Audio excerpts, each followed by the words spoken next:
Now it's on. So don't.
Let's do.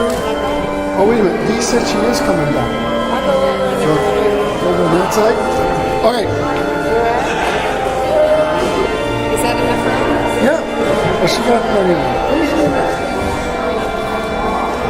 Reading all about New Hampshire today.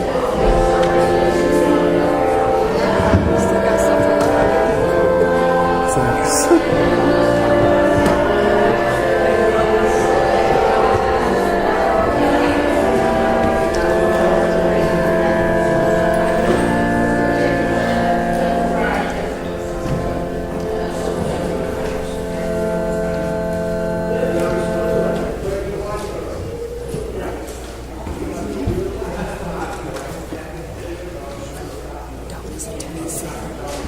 Don't say anything.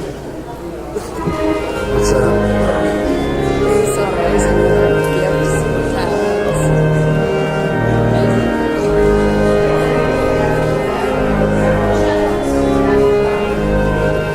Did you know whatever karaoke lesson? No, but John did. Barely surviving this morning.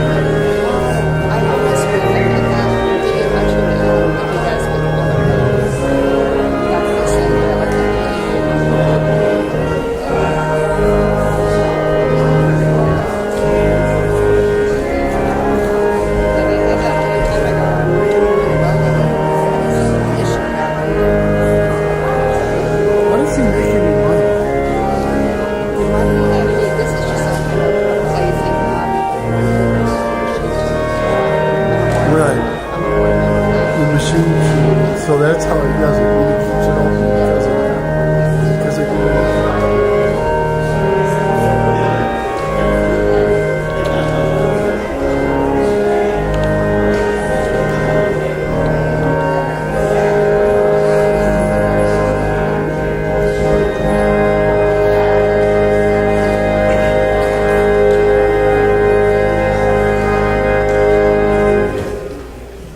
Good morning, everyone. Welcome. The same thing that happened last week happened this week. I forgot to put the choir piece in the bulletin, but here it is, and this will be coming up pretty shortly. And right before we sing the hymn, "The God of Abraham Praise," you can look at the bulletin and insert with your mind that the Spirit sings will be sung right before that. So that's the only addendum for the bulletin today.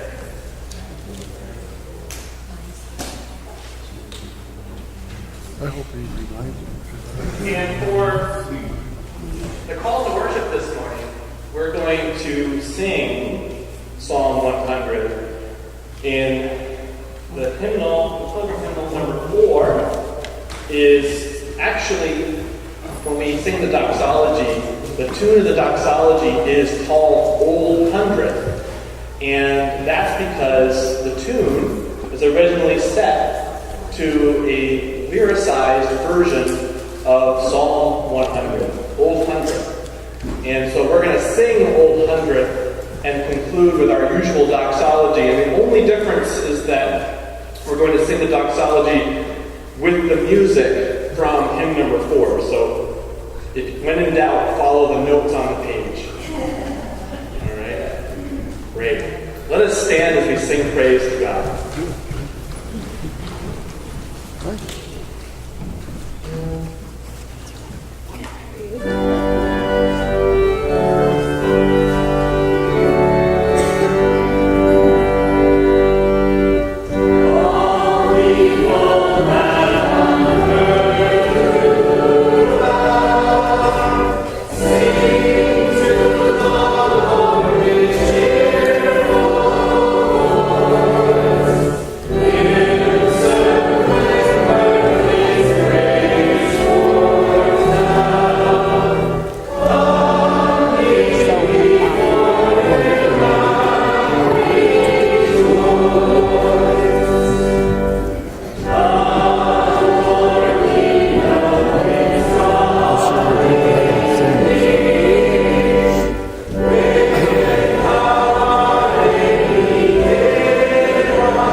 God of the prophets and apostles, you greeted old Abraham and Sarah with news of wonder and life.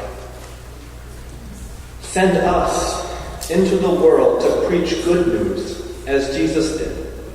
Heal the sick, resist evil, and bring the outcast home. Amen.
Everyone's going to choir. Wait until September, week after Labor Day. Thank you, choir. So that means that if you feel the Spirit telling you to sing anytime throughout the service, right? Let's sing together as the bulletin, not the Spirit, but I guess the Spirit with the bulletin, is telling us to sing. Number 14 in the Pilgrim hymnal, the God of Abraham praise.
children for whom time with the children would be as appreciated. So we'll go on to the prayer for illumination and the scripture reading.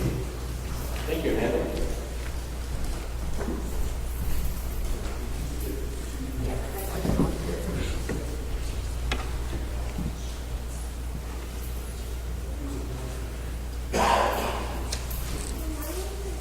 O Lord, your word is a lamp to our feet and a light to our path.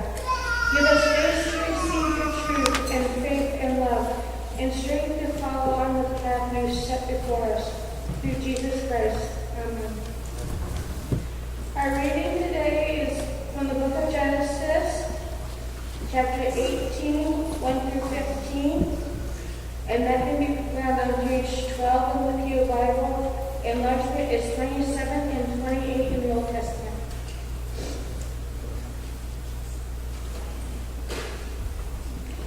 The Lord appeared to Abraham by the folks of Mamre. As he sat at the entrance of his tent in the heat of the day, he looked up and saw 3 men standing near him. When he saw them, he ran from the tent entrance to meet them and bowed down to the ground. He said, "My Lord, if I find favor with you, do not pass by your servant. Let a little water be brought and wash your feet. Immerse yourself under the tree. Let me bring a little bread that you may refresh yourself, and after that you may pass on. That you have come to your servant." So he said, "Do as you have said."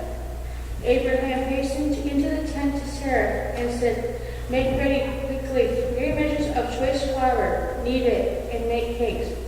Abraham ran to the herd and took a calf, tender and good, and gave it to his servant, who hastened to prepare it. Then he took curds and milk and the calf that he had prepared and set before them, and he stood by them under the tree while they ate. They said to him, "Where is your wife Sarah?" And he said, "There, in the tent." And one said, "I will surely return to you in due season, and your wife Sarah shall have a son." And Sarah was listening at the tent entrance behind him. Now Abraham and Sarah were old, advanced in age, and it had ceased to be with Sarah after the manner of women. So Sarah laughed at her, saying, "After I have grown old, and my husband is old, shall I have pleasure?" The Lord said to Abraham, Why did Sarah laugh and say, "Shall I indeed bear a child, now that I am old? Is anything too wonderful for the Lord? At the set time I will return to you in due season, and Sarah shall have a son." But Sarah denied, saying, "I did not laugh," for she was afraid. He said, "Oh yes, you did." The second reading in Genesis is in chapter 21, verse 1 through 7, and that's on page 14. The Lord dealt with Sarah as he had said, and the Lord did for Sarah as he had promised. Sarah conceived and bore Abraham a son in his old age, at the time of which God had spoken to him. Abraham gave the name Isaac to his son, whom Sarah bore him. And Abraham circumcised his son Isaac when he was 8 years old, as God had commanded him. Abraham was 100 years old when his son Isaac was born to him. Now Sarah said, "God has brought laughter for me. Everyone who hears will laugh with me." And she said, "Who would ever have said to Abraham that Sarah would nurse children, yet I have borne him a son in his old age." Where did that put people of God?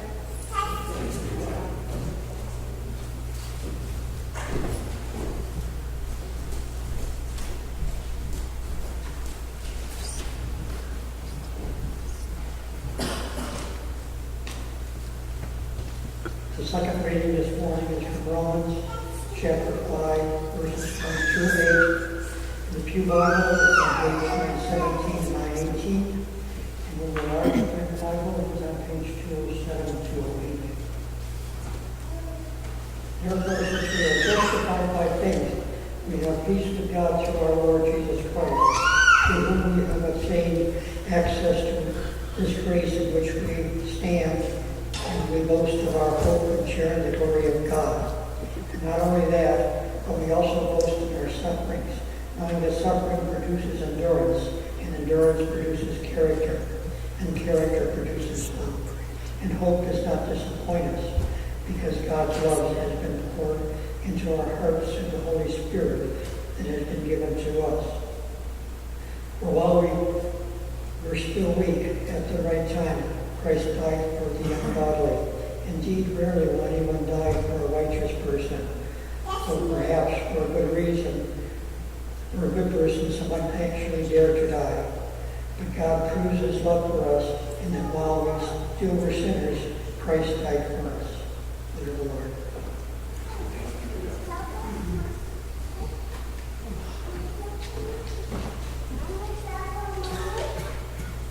In our gospel reading this morning is from Matthew chapter 9, verses 35 to chapter 10, verse 23. And looking ahead, we'll be spending a good bit of time in this part in Matthew from here on into the season of Pentecost, as well as Genesis, which gives us some time to kind of dwell in the story, which is always valuable. But, Matthew chapter 9.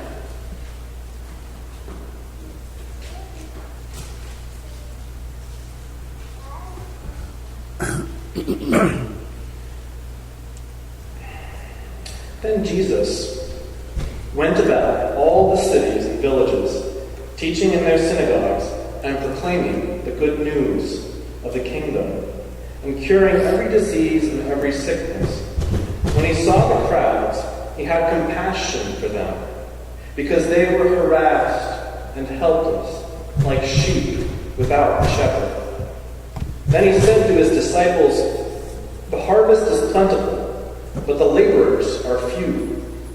Therefore ask the Lord of the harvest to send out laborers into his harvest."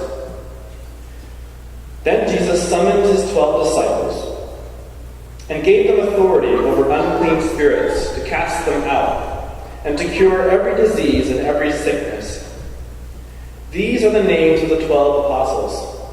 First, Simon, also known as Peter, and his brother Andrew, James, son of Zebedee, and his brother John, Philip and Bartholomew, Thomas and Matthew the tax collector, James, son of Alphaeus and Thaddeus, Simon the Canaanian, and Judas Iscariot, the one who betrayed him.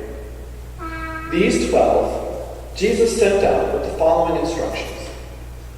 Go nowhere among the Gentiles and enter no town of the Samaritans, but go rather to the lost sheep of the house of Israel. As you go, proclaim the good news. The kingdom of heaven has come near. Cure the sick, raise the dead, cleanse the lepers, cast out demons.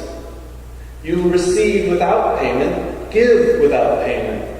Take no gold, no silver, or copper in your belts, no bag for your journey, or 2 tunics, or sandals, or a staff, for laborers deserve their food. Whatever town or village you enter, find out who in it is worthy, and stay there until you leave. As you enter the house, greet it. If the house is worthy, let your peace come upon it. But if it is not worthy, let your peace return to you. If anyone will not welcome you, or listen to your words, shake off the dust from your feet as you leave that house or town. Truly I tell you, it will be more tolerable for the land of Sodom and Gomorrah on the day of judgment than for that town. See, I am sending you out, like sheep, into the midst of wolves. So be wise as serpents, and innocent as doves. Beware of them, for they will hand you over to councils and flog you in their synagogues, and you will be dragged before governors and kings because of me, as a testimony to them and the Gentiles. When they hand you over, do not worry about how you are to speak or what you are to say. For what you are to say will be given to you at that time. For it is not you who speak, but the Spirit of your Father speaking through you. Brother will betray brother to death, and a father his child, and children will rise against parents and have them put to death. And you will be hated by all because of my name, but the one who endures to the end will be saved. When they persecute you in one town, flee to the next. For truly I tell you, you will not have gone through all the towns of Israel before the Son of Man comes. Word of God for the people of God.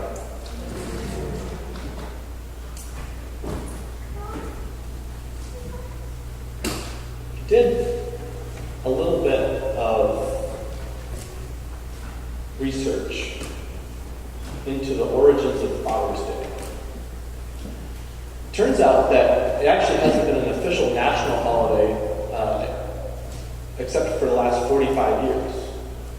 It was signed into law by Richard Nixon in 1972. After almost being signed into law by Johnson in 1966. But it was something that had been kind of on people's minds ever since the early 20th century. And a lot of people claimed to be the first people to celebrate Father's Day. And I thought it was interesting that one of the stories of the origins of Father's Day was a church service that took place after a major mining accident, where a lot of men, I think hundreds of men, were killed in the mining accident. And one of the people in the church, a young woman, said, we need to have a service that honors these fathers and holds up and supports those that they have left behind.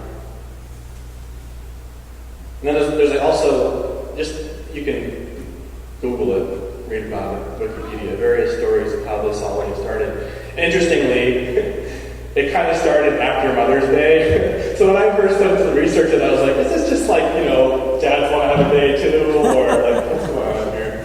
But I was surprised to find that a lot of the earliest advocates for a Father's Day were actually women and daughters. Now, the Catholic Church actually was celebrating Father's Day since the Middle Ages in March on the day of St. Joseph's feast day. I'm seeing some knowing smiles. Some of you might know about St. Joseph's Day if you grew up as a Catholic. But Joseph obviously is one of those types, one of those prototypes, and an exemplar, St. Joseph as the father. Someone who kind of stepped in even when it wasn't necessary. And this is the first Father's Day that I've thought about in a very much more intimate way. And I gotta say, it's a pretty emotional day for that very reason. And I thought a lot about how much. Well, let me go about it this way. One of the things that I first remember about being a father, the first thing was holding my son for the first time, watching him come out and then holding him for the first time. The second thing that's the strongest memory is that night when I swallowed him for the first time and we were supposed to kind of sleep. After I swaddled him, I was terrified. I was terrified that I'd swallowed him the wrong way. That somehow, because I'd done it the wrong way, he was not going to survive that night. Now, isn't that funny? When a little life comes in, we call them what? Bundles of joy. Little life comes into your life, and I've never felt the joy that I felt when I first held my son. But I've also never felt that kind of anxiety and terror. Isn't that interesting? Some of you are nodding your heads. Having that person come into my life introduced the height of joy and the height of anxiety and terror into my life. Can you sit with both of those things? It's hard. And I got to thinking about the things that really challenge fatherhood. And we have, and I was with the kids were here, I was going to teach them the song Father Abraham. How many of you know the song Father Abraham? I changed it so it can be inclusive of both sons and daughters, but it's not exactly true to say only that Father Abraham had many sons. So we sing, Father Abraham had many kids. I thought kids would be a good one because it's sort of the same syllables. Many kids had Father Abraham. You know this song? I am one of them, and so are you. So let's just praise the Lord. And then right arm, I'm going to start doing this thing, walking like this. It's fun. We should all do it. The middle of the sermon, obviously. But I think one of the things that I thought about when this is Father's Day, obviously, and this passage from Abraham from Genesis is a passage of when Abraham became a father. Well, also Sarah became a mother, and Mother Sarah had many kids, so we can sing it that way too. But Abraham became a father. And I thought about in what way did Abraham become a father, and what can we see in this story about fatherhood and about faith? And I thought about how the circumstances in which Abraham became a father. We talked about this last week. 3 visitors show up outside the tent. And Abraham sees these visitors, and he doesn't know what they're about. He senses that this is a divine visit. He senses that God is going to be speaking to him through these visitors. But Abraham is old. And it was a long time ago when he first heard the promise that God would give him a new land. And it was a long time ago, the first time he heard the promise that God would give him a child. And even to the extent that they lost their patience, Abraham and Sarah, and Abraham had a child by Hagar, Ishmael. And here were these visitors. So Abraham had no idea what the visitors were about. But he saw them, and he sensed that there was something significant, something divine about their visit. And so he went out to greet them, and he offered them space into his tent. And he said, "Come in here." I imagine it was hot. It's dry and hot where Abraham was living. He offered them water. He asked Sarah to make some cake, some bread. And he offered them bread and water according to the customs of the time. And as they were refreshed from out of the sun in the tent, they said to Abraham, "Where's Sarah?" Abraham said, "Over there." And then these guests, whom Abraham had no idea who they were, what they were about, then they said to Abraham that they had a message for him, good news. That Abraham, you are really old, and Sarah's really old.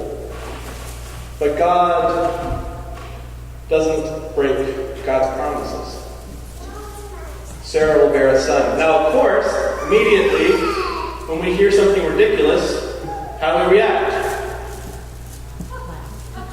Maybe we laugh, or maybe we just sort of ignore it, or maybe we start to get angry or sort of ridicule the person saying something ridiculous. And apparently Sarah laughed at that point, and these messengers kind of overheard it. And they said, "Why are you laughing, Sarah?" And then this one really amazing line. Is anything too wonderful for God? The interesting thing about the Hebrew there is if you look at the King James and a lot of other versions, they translate it, is anything too difficult for God? Is anything too wonderful? Is anything too difficult?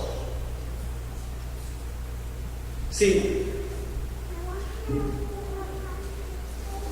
faith is a response to the word, to the promise of God's abundant life.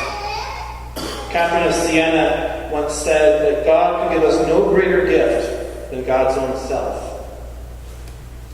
And that abundant life that we are promised is only something that we can receive in that vulnerable, open-handed way that acknowledges both the wonder and the terror of that life that God is offering to us. Life cannot be avoided. Life cannot be controlled. Life can only be received as a gift. And so Sarah laughs because what else do you do? What else do you do when an outrageous and wonderful and terrifying prospect comes before you? And the messengers, they don't rebuke her for laughing. They get it. She's old. This doesn't make any sense. But they do say, "Sarah, is anything too difficult, wonderful, extraordinary, hard for God?"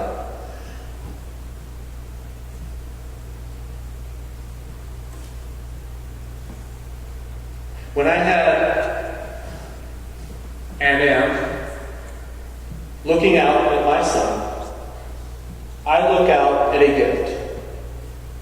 I look out at a person who's come into my life like those strangers near the tent. And as a father, his very presence in my life, his face, his cry, his smile, is a call upon me. And there's something divine in it. In fact, there's the image of God in my son. And the image of God is that face that calls to me that beyond myself to invite this person to stay for a while in my tent. To share with me the life that God would give to both of us. This is faith. Faith is not. Now here's the other thing. I have the possibility, the call upon me to receive this son, to receive him into my home, and to treat him as a guest, as someone who can teach me and is teaching me so much about what it means to be a human being. I've forgotten so many things that I'm now learning them all over again. I've forgotten how to laugh so much. Karl Barth apparently at one point, I can't find the reference, once said that laughter is the closest thing to the grace of God. Because laughter is that space in which we are open. And we're open to the gift that is that moment, is the life of God. But so much of our life is spent avoiding that moment. So much of our life is spent avoiding the vulnerability of receiving the wonder and the terror of life. So much of our time we spend treating the moment, the child, the offer of life as though it's a possession to be kept secure, in control, or to be fended off as though it's a threat to our stable and controlled lives. So often we treat time not like a gift to be received and cherished and held in that vulnerable, wonderful, hard, difficult, extraordinary place, but we treat it as though it's something that we need to manipulate in our fear of what might happen to us in the future. And raising a child, fatherhood, is fraught with fear, as I noticed that first night. But there's a call upon us beyond that fear. And every time that fear creeps back and closes up my stomach and turns it into knots or makes me clouded with anxiety in my mind as I consider what might happen in the future or what might happen in the present, as I hear the screams and I'm just like, I can't start this, I'll stop it. I live with both realities, right? And then he smiles next moment yourself. But we, as human beings, as disciples of Jesus, are called on the road, knowing that there are going to be beautiful and terrible things that will happen. But then in all of this, we are called into a vocation. And this doesn't just apply to fathers, it's just how I'm speaking from my own experience. It applies to mothers. It applies to those who, in this room, have become already fathers to children that were not biologically your own. It refers to those who are never going to be fathers, but for whom they can be a parental host to the guest of the child. Or they can be someone who learns from a child, because we need to learn from children. Because that's where we will find ourselves again and again offered that invitation to open up and receive the grace of God. From children, from strangers, from people in outside the tent. We receive the gift of that openness of ourselves, and we receive the gift of God's own life in that moment. The kingdom of God, we're going to sing later on, is justice and peace and joy in the Holy Spirit. And when we're frantic, and when we're afraid, and when we are resentful, holding on to the past, or anxious of the future, we are a closed up person and we can't invite God into our tent. have a choice. We have a choice to see in the face of the other, to see in the face of the beauty of the world an invitation to receive God's grace, an invitation to receive that life, that abundant life that is always on offer to us, that children and others can remind us of and can invite us into. And that call can always be upon you, and is upon you even right now. Whatever you're worried about, whatever you're anxious about, whatever you're grieving, all of these things, have compassion on yourself. We're all human and we all carry these feelings, but at the same time you also carry the invitation to see and to open and to receive the gift that is God's abundant life offered freely and relentlessly.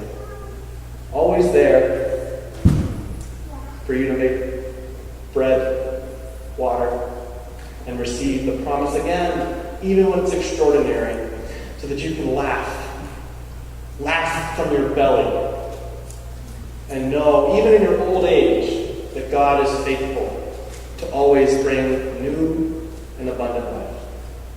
Amen.